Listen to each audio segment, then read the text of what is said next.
Welcome to Punching Above Your Weight. This is a podcast that tells the story of people overcoming adversity to reach their goal. We're all told that losing weight is impossible. Well, join me as I learn from the people who have proved that theory wrong. I hope you enjoy.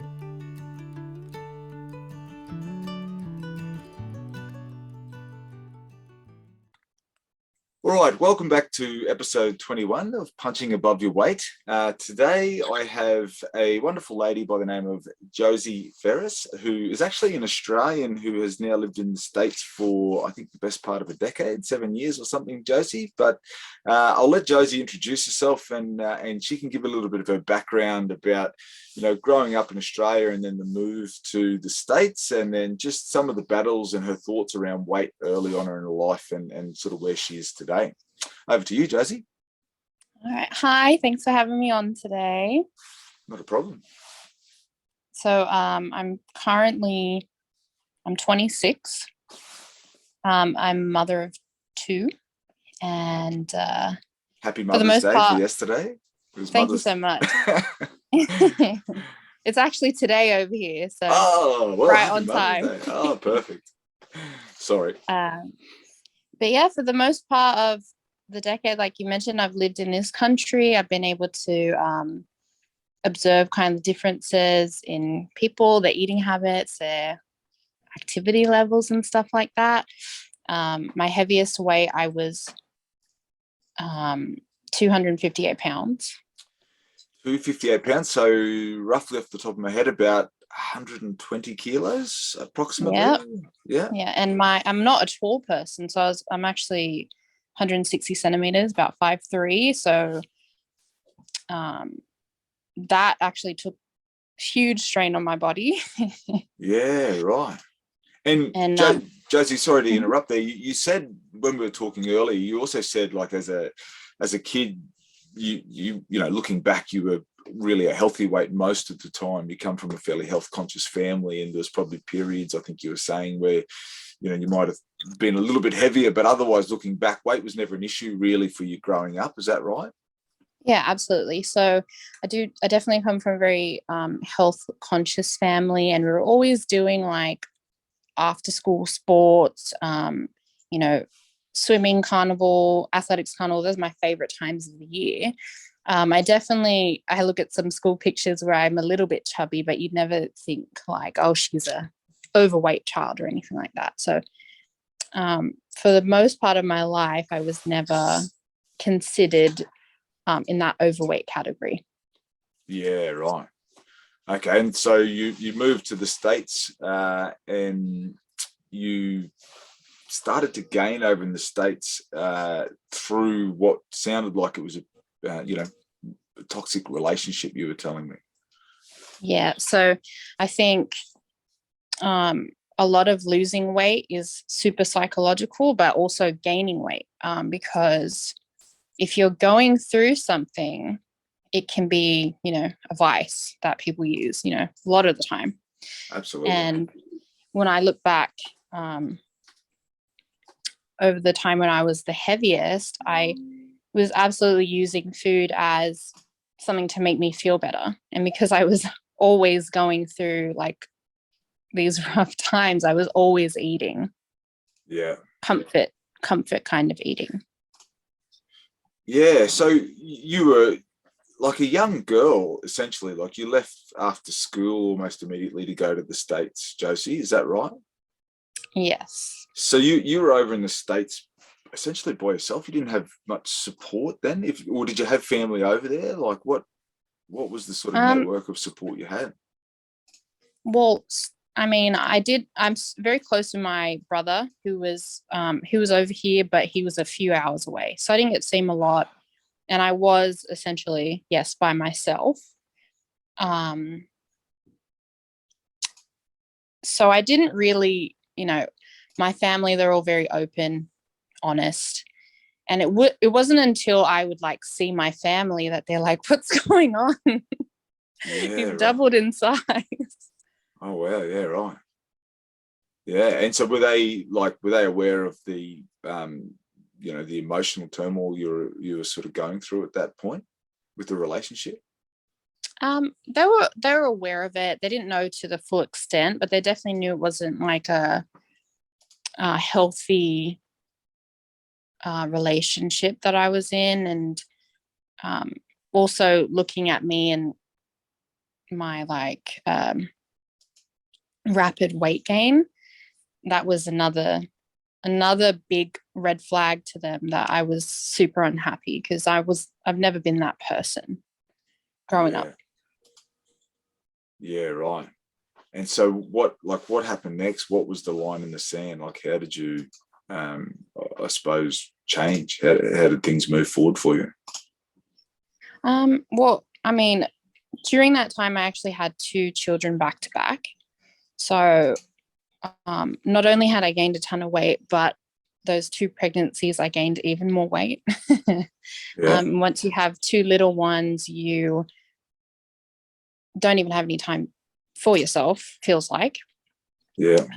But eventually I got out of that toxic relationship, and I had to kind of reverse all of the bad habits that I had picked up, especially with food.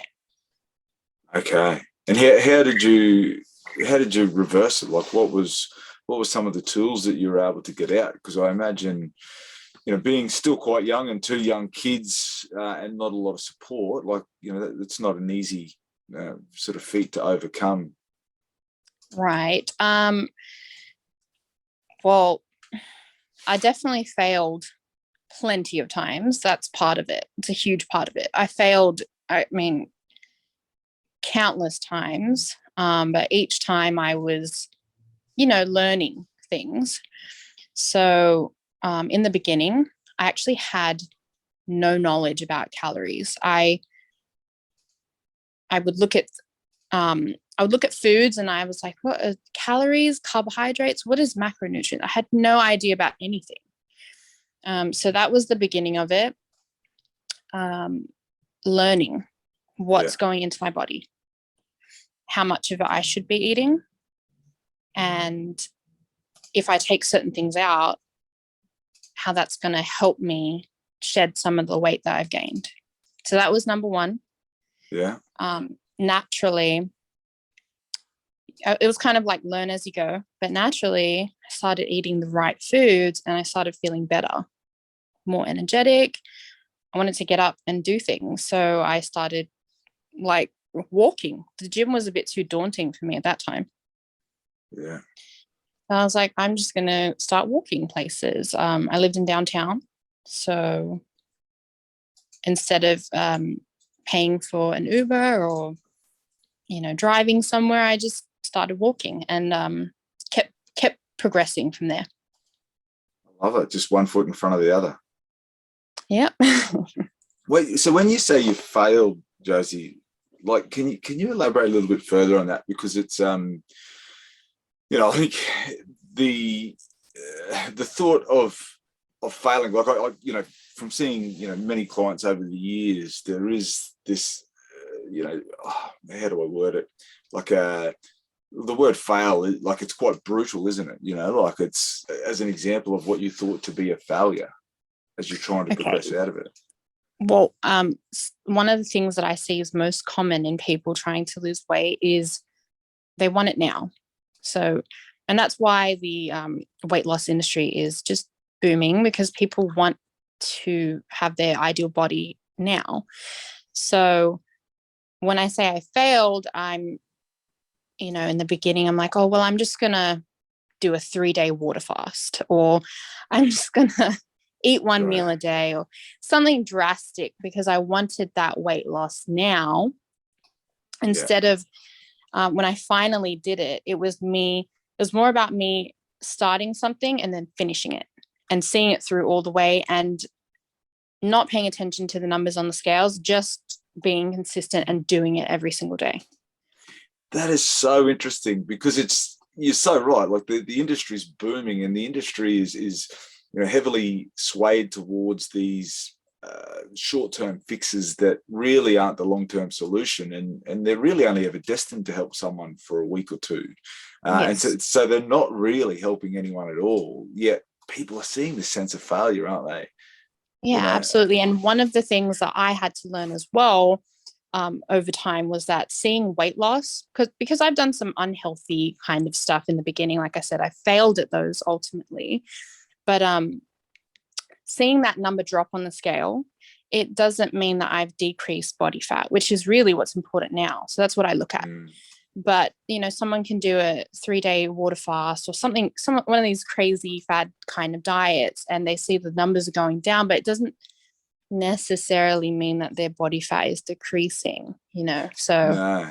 And it's funny, like, those sort of strategies, if you're deeming success as long-term weight loss, I think it's got 100% failure rate.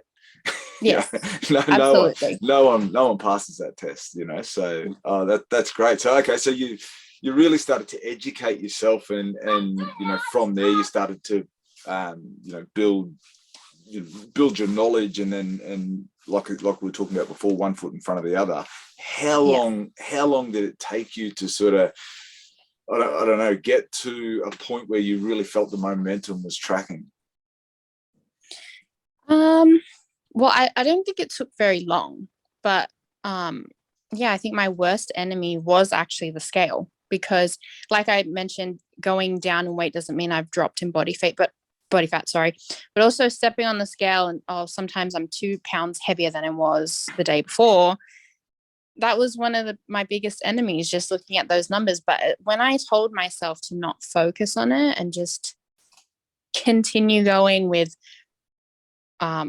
the eating and the daily exercise, it didn't take long for me to just feel motivated. And that's actually what I say to people that come to me for advice all the time now. It's that motivation kind of follows once you start. It doesn't really come before. Yes. But you have to kind of begin a process to start feeling all the benefits, and then you feel more motivated to keep pushing. That is so true. Motivation comes from momentum, is what I tell my clients. It's like not until that snowball is starting to turn, that's when people can really start to pick up. So Jazzy, I have been asking this question in recent episodes just to give people a bit of an insight into, probably what your sort of day looked like in that time where you're using food as a coping mechanism. So when you were sort of peaking at your heaviest weight of the 258 pounds, what was the kind of lifestyle habits that got you to that point? I mean, from someone that grew up never eating fast food, or maybe once on your birthday or something like that, to being someone that's eating it 3 times a day, basically every meal I'm eating fast food, fried food, basically. What, so breakfast as well, are we talking? Or well, I think when I remember back to those times, I wasn't really eating until later in the day. A lot of the times I'm like, I'm going to start my diet today, and then I'm so hungry that I'm like, well, screw it, I'm going to get a burger. So a lot of times I was starting eating later on in the day, but it was just junk food. I'm not really a snack person, so I know that I was just eating meals of just trashy foods. I was also drinking a lot of soft drink. Gotcha. Something that again, I did not grow up drinking that, so I was drinking a lot of it, more than I was drinking water. So a lot of liquid calories. Yes, I also want to mention there's like a time, when I was leaving my relationship and stuff, I actually, my alcohol intake was huge. And those calories really, really add up, especially if you're drinking a lot. So that's one of the things I had to cut out of my life completely.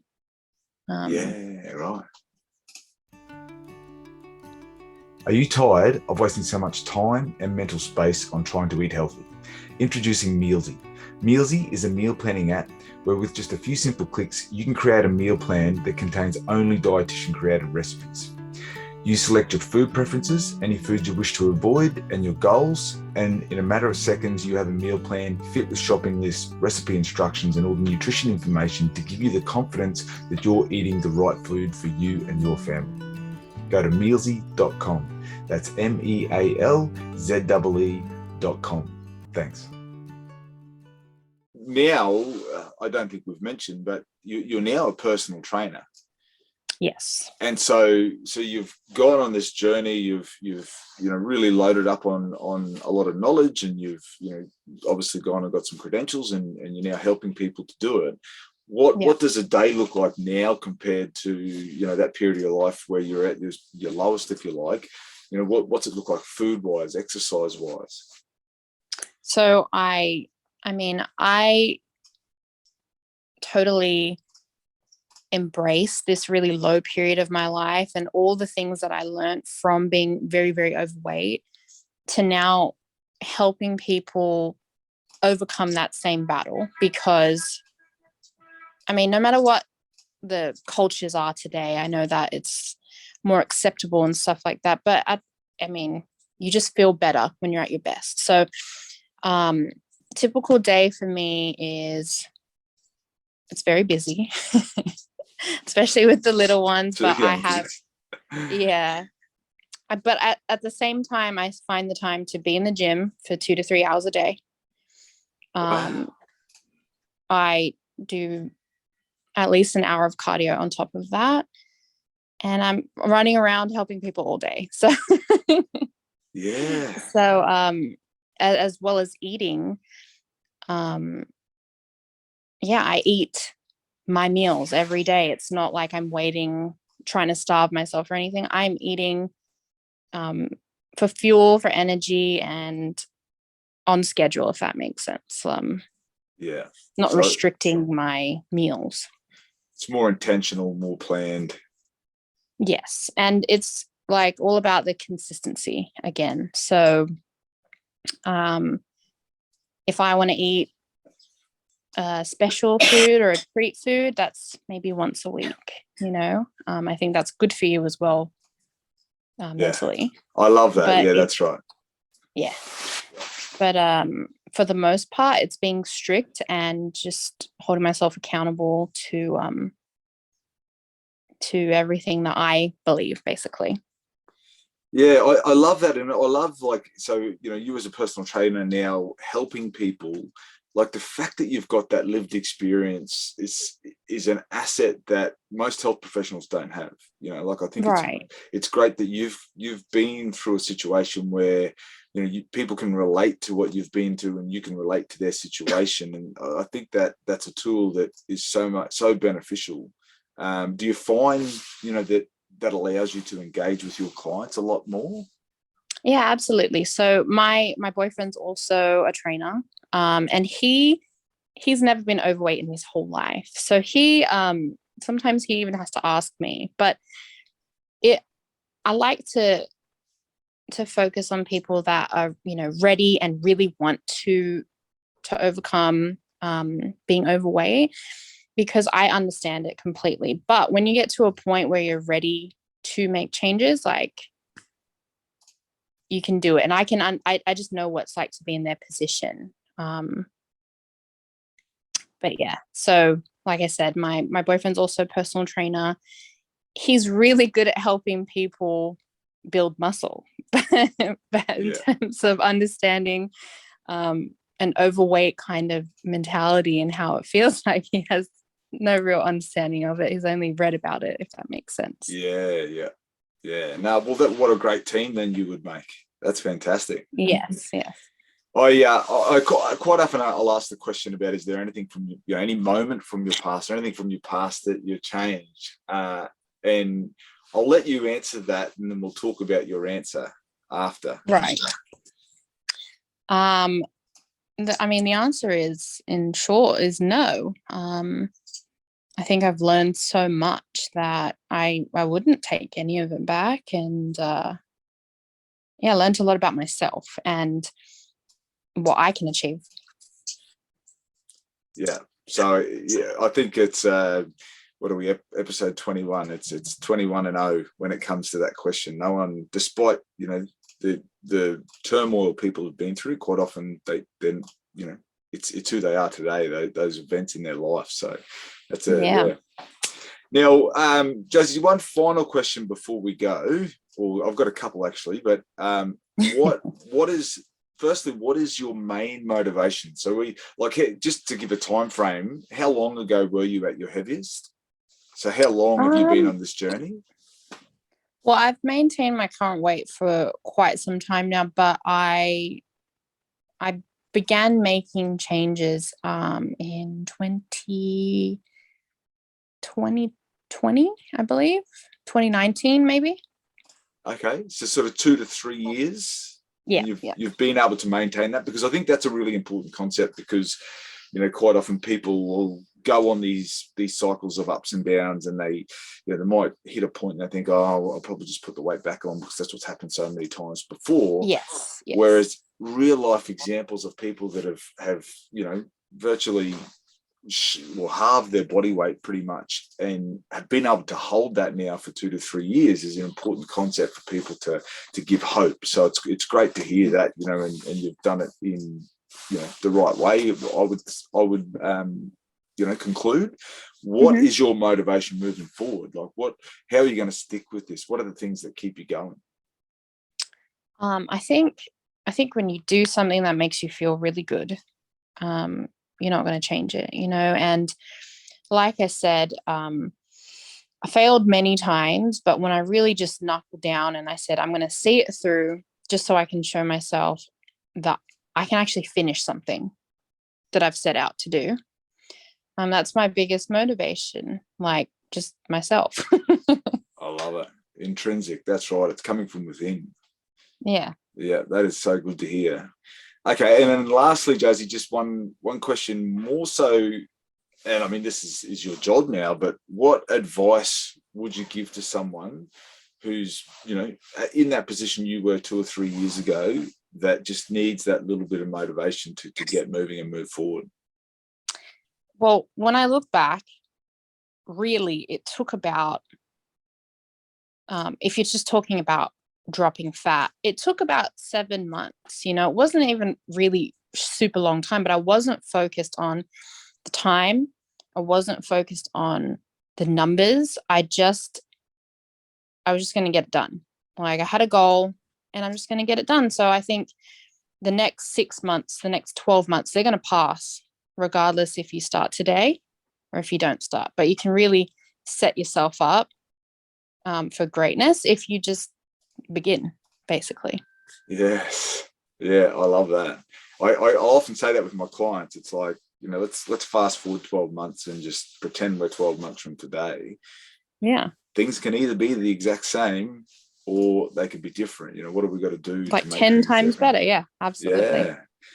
And you're a big advocate of self-love, which I really love as well, Josie. And you talk about one skill that is probably one of the biggest acts of self-love.